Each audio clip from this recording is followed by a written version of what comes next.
এই গল্পটা হলো এক চাষি কেশব ও তার বউ মধুমতির। কেশব আম, লেবু আর তেঁতুল চাষ করত। তারপর ওর জমির পাশে একটা ছোট্ট দোকান করে ও সেগুলো বিক্রি করত। কিন্তু তাতে রোজগার খুব কম ছিল। একদিনের কথা, গ্রামে এক সরকারি ঘোষণা হলো। গ্রামের লোক সবাই শোনো শোনো, সরকারের পক্ষ থেকে কাল থেকে 15 দিনের জন্য রোজগার শিবির বসছে, যেখানে মহিলাদের জন্য আচার, মোরব্বা, সব রকম কুটির শিল্পের প্রশিক্ষণ দেওয়া হবে। আজই পঞ্চায়েত প্রধানের কাছে গিয়ে নিজের নাম লিখিয়ে আসুন। এই কথা শুনে মধুমতি কেশবকে বলল, আমিও এই শিবিরে গিয়ে মুরব্বা বানানো শিখব। আরে মোরব্বা বানিয়ে তুমি কি করবে? আমাদের গাছের আম, তেঁতুল, লেবু এদের দিয়ে আচার বানিয়ে বাজারে বিক্রি করব। তাতে আমাদের রোজগার বাড়বে। এটাও একবার চেষ্টা করে দেখা যাক। পরের দিন মধুমতি সরকারি শিবিরে গেল। ওখানে আম, তেঁতুল আর লেবুর মুরব্বা বানানো শেখানো হলো। ও প্রত্যেক দিন শিবিরে গিয়ে নতুন নতুন জিনিস বানাতে শিখল। বাড়ি ফিরে মধুমতি লেবু আর তেঁতুলের আচার বানালো। এই নাও, একটু চেখে দেখে বলো তো কেমন হয়েছে। খুব ভালো। কেশব তো পুরো বাটি চেটে পুটে খেয়ে নিল। এইটা দেখে মধুমতি খুব খুশি হলো আর হাসতে শুরু করলো। এখন যা খাবার খেয়ে নাও, কাল থেকে কিন্তু আর খেতে পাবে না। কেশব তার বউর দিকে তাকালো, আবার খেতে শুরু করলো। পরের দিন কেশব তার গুমটিতে আচারও রাখা শুরু করলো। কেশবের গুমটি গ্রাম থেকে অনেক দূরে ছিল, এর জন্য এখানে মানুষজনের চলাচল খুব কম ছিল। খুব একটা বিক্রিও হতো না। আমার মনে হয় না এসব জিনিস এখানে বিক্রি হবে। আরে এত রোদ্রে এখানে কে আসবে বলো তো? তুমি এসব বলো না তো। পরের দিন থেকে মধুমতি গুমটির সামনে একটা জলের কলসি রাখলো। এখন লোক জল খেতে আসবে আর আচার ও মুরব্বাও কিনবে। মধুমতির এই ভাবনা কাজে লেগে গেল। লোক জল খেতেও এলো, আচার আর মুরব্বাও কিনতে শুরু করলো। এখন মধুমতিকে রোজ অনেক আচার ও মুরব্বা বানাতে হতো। হ্যাঁ, ব্যবসা তো এবার খুব ভালোই চলছে। হ্যাঁ, কিন্তু আমার এখন সাহায্যের দরকার। আমি ভাবছি আমার ছোট বোনকে এখানে ডেকে নেব, তাহলে কাজেও সুবিধা হয়ে যাবে। তুমি যেমন বলবে গিন্নি। মধুমতি আর তার বোন দুজন মিলে আচার ও মুরব্বা বানাতে শুরু করলো। ধীরে ধীরে তাদের ব্যবসা আরো এগোতে লাগলো এবং তাদের গুমটিতে আরো ভিড় জমতে লাগলো। কিছুদিন পর ওর গুমটি দোকানে পরিণত হলো আর মধুমতি 3-4 জন মহিলাকে কাজের জন্য বাড়িতেই ডেকে নিল।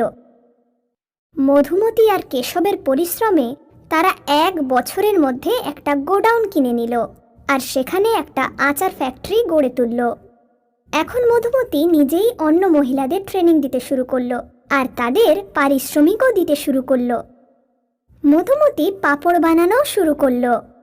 এখন তাদের আচারের ফ্যাক্টরি থেকে শহরের দোকানে আচার, পাঁপড় আর মুরব্বারও সাপ্লাই হতো।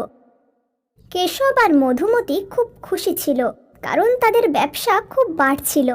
তারপর একদিন তাদের খুশির কোনো সীমানা ছিল না, যেদিন একটা বড় কোম্পানির অফিসার তাদের কাছে এলো। আপনাদের মোরব্বা আর আচার খুব সুস্বাদু। ধন্যবাদ। আমরা এক্সপোর্টের ব্যবসা করি, আর দেশি আচার, মোরব্বা, চাটনি, পাঁপড় এগুলো বিদেশে খুব চলে। আমরা চাইছিলাম যে আপনি আমাদের সঙ্গে বিদেশের জন্য ব্যবসা শুরু করুন। বিদেশে? হ্যাঁ, আর এই জন্য আমরা আপনাদের সঙ্গে কন্ট্রাক্ট সাইন করতে চাই। মধুমতি আর কেশব অনেক বড় একটা কন্ট্রাক্ট পেল, যাতে ওদের ভাগ্য খুলে গেল। শুরুতে ওদের একটা ফ্যাক্টরি ছিল, এখন প্রতি রাজ্যে একটা করে ফ্যাক্টরি আছে ওদের। প্রত্যেক শহরে ওদের প্রোডাক্ট বিক্রি হতো। এখন কেশব আর মধুমতির একটা বড় ফ্যাক্টরি তৈরি হলো, শ্রী কৃষ্ণ ফুডস। এই কোম্পানির চর্চা শুধু ভারতবর্ষেই নয়, সারা বিদেশেও ছড়িয়ে পড়ল।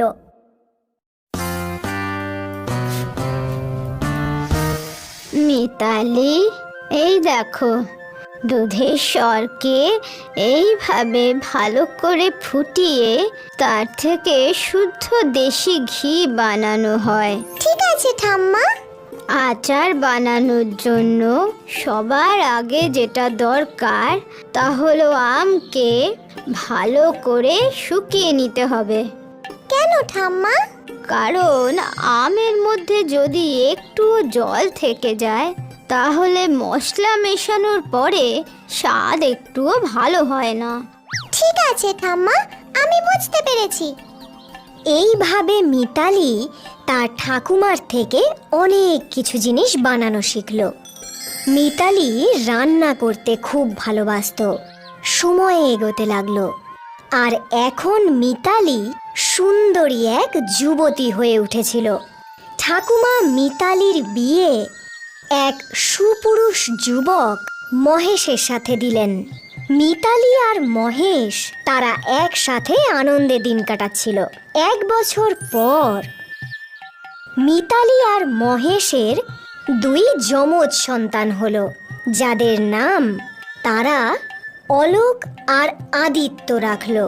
দুজনের সুখেই দিন কাটছিল। মহেশ তার দায়িত্ব খুব ভালোভাবে পালন করছিল। কিছু সময় পর মিতালির ঠাকুমা মারা গেলেন। কেঁদে কেঁদে মিতালির শরীর খারাপ হয়ে গেল। এখন মিতালির জীবনে ওর আপনজন বলতে শুধু 3 জন ছিল, মহেশ আর তার 2 সন্তান। মিতালি নিজেকে সামলে নিল, আর তারপর তার স্বামী ও সন্তানদের সেবায় ব্যস্ত হয়ে পড়ল। কিন্তু হয়তো ভগবান মিতালির জীবনে খুব কম সুখ লিখেছিলেন। একদিন মহেশের খুব বড় একটা অ্যাক্সিডেন্ট হলো, যার ফলেও শয্যাশায়ী হয়ে গেল। মিতালি এটা বুঝতে পারছিল না যে কিভাবে সে নিজেকে সামলাবে এবং সন্তানদের বড় করে তুলবে।